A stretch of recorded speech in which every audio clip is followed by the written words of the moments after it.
Welcome everyone to another Warthunder video. I know I haven't been playing for a very long time, but I had exams and stuff, over school. But today we're not going to be taking out the RU251, that's for another video. Oh dear, spoiler alert.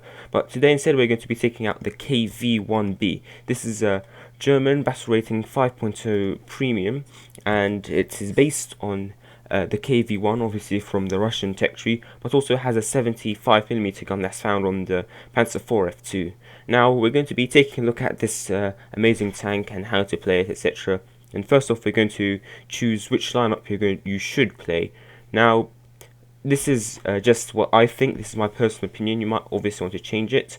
But first of all, we're going to take out the HE219A7.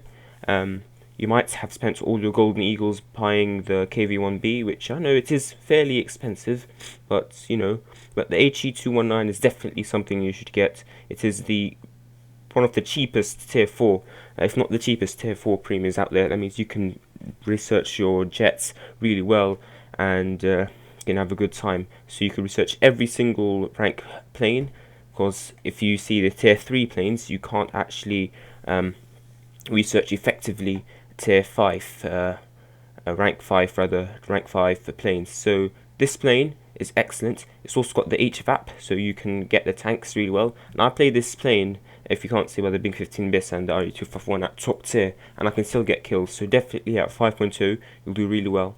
Now you should also take out the ME410A1U4. Now this has a 50mm gun, which is very useful. And I need to take a new crew for this one. Yeah, you should take out this plane as well. I believe actually my B2U4 has a different crew slot. There we are. B2U4 or A1U4. The B2U4 is slightly better, but doesn't really have that much of an advantage over the A1U4, except with speed, etc, etc. ME163 maybe not, but instead you should take out BF19 G2 Tropical, or if you want to go for a 0.3 battle rating higher, you should take out the K4. B6R3 is good, but you already have the 30mm with the HVAP on your HE219, so I would go personally for the K4. It's an excellent plane. Again, of course, you could go for the D9 as well. That is a very good plane, but I don't have anything except for the ME262 in this slot, so I won't take anything.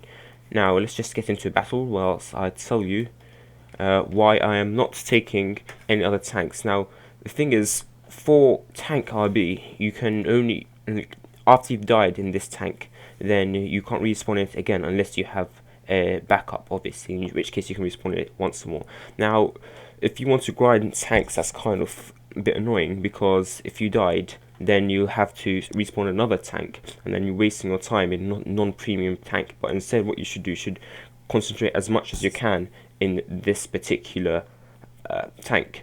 So then you can obviously have a really efficient grinding process. Now obviously you might not want to grind and you just want to play for fun, in which case why are you playing this premium, why did you buy it, etc.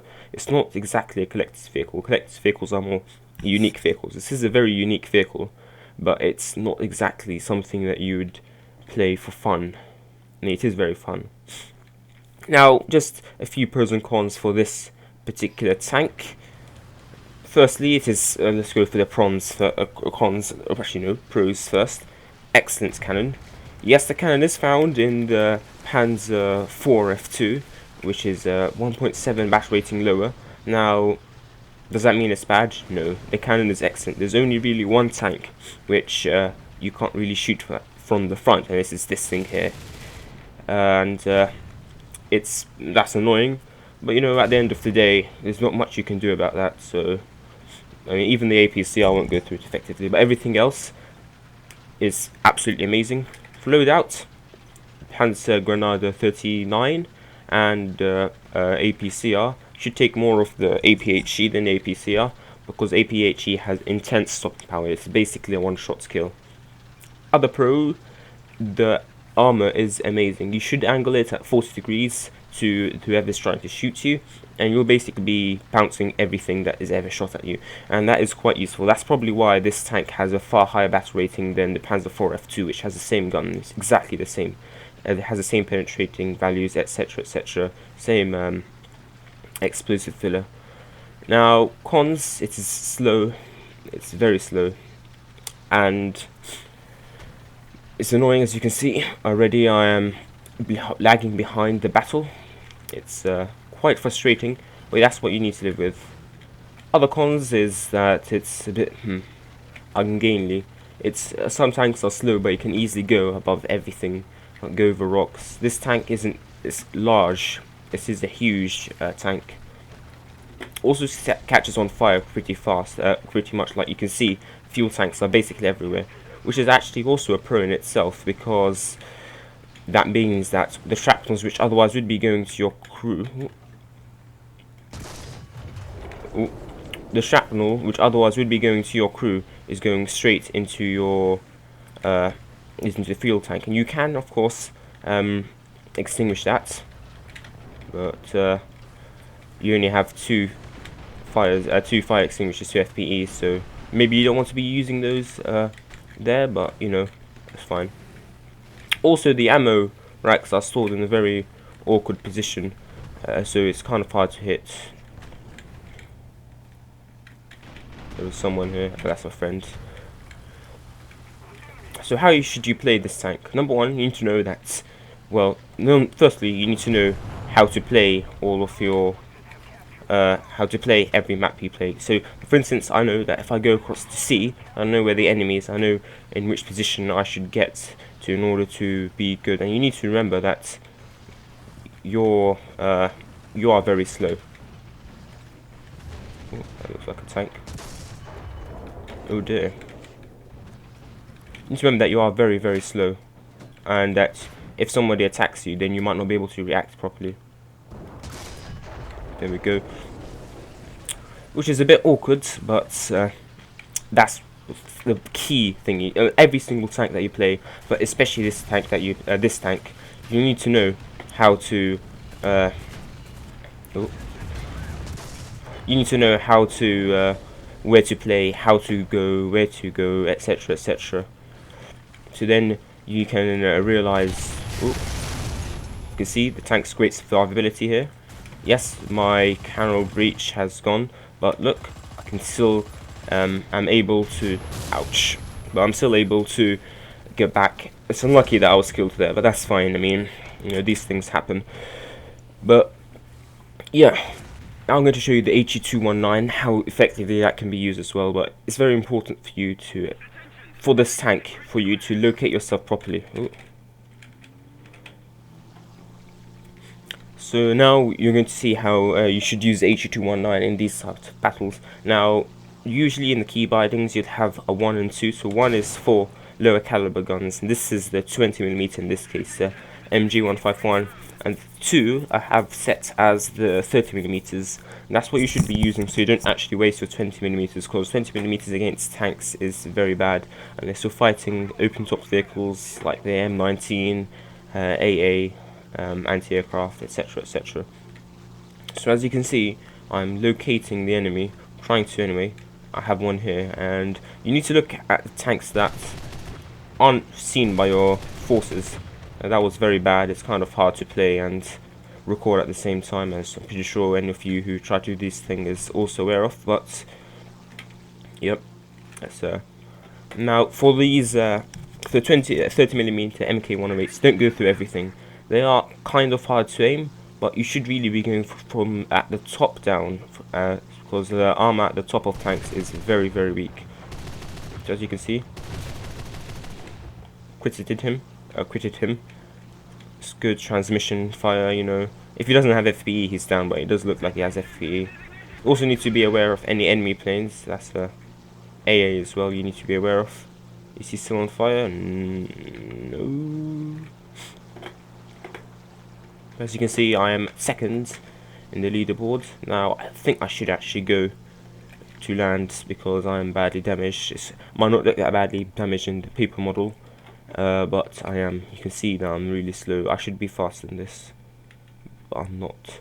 Now, the problem with the HE219 is it has the nice tricycle landing gear, which you might think, that's not too bad actually, but then you remember that it takes a very long time to slow down, especially in these very low, like the short runways. That's very loud. Just put down the volume. Oh, I muted myself. So yeah, you need to be very careful for that. And now I need to brake. Luckily, these cannons do have a lot of stopping power. You can really stop, so good effort. Good, good, good.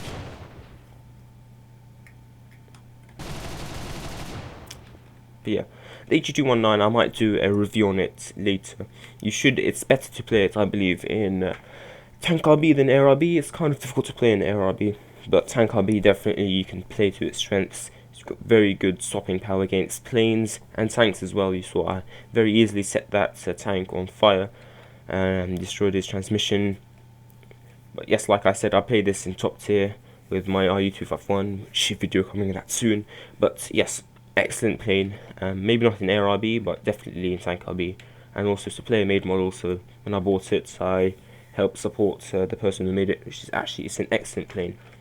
It is amazing. I would have loved to make this plane. Like, the amount of skill I would have taken, not to make just a plane model, but make a model of a plane that is accepted by Gaijin.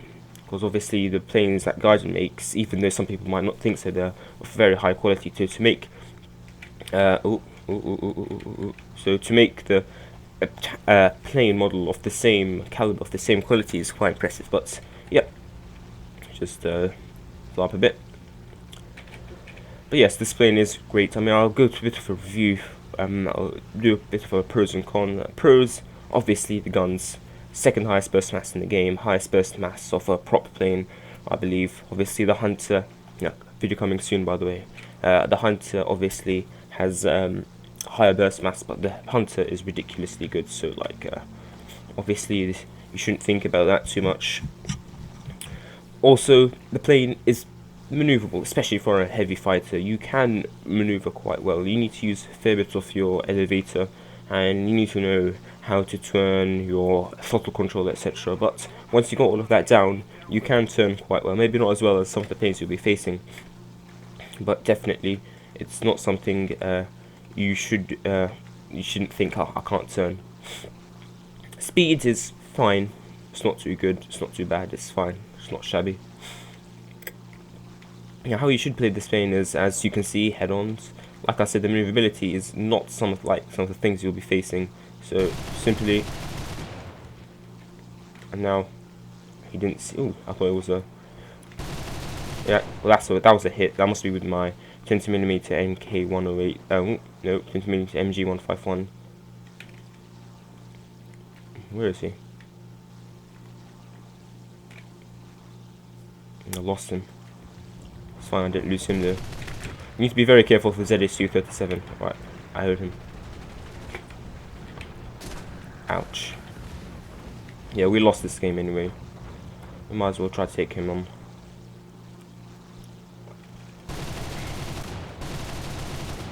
Hit again. How do I?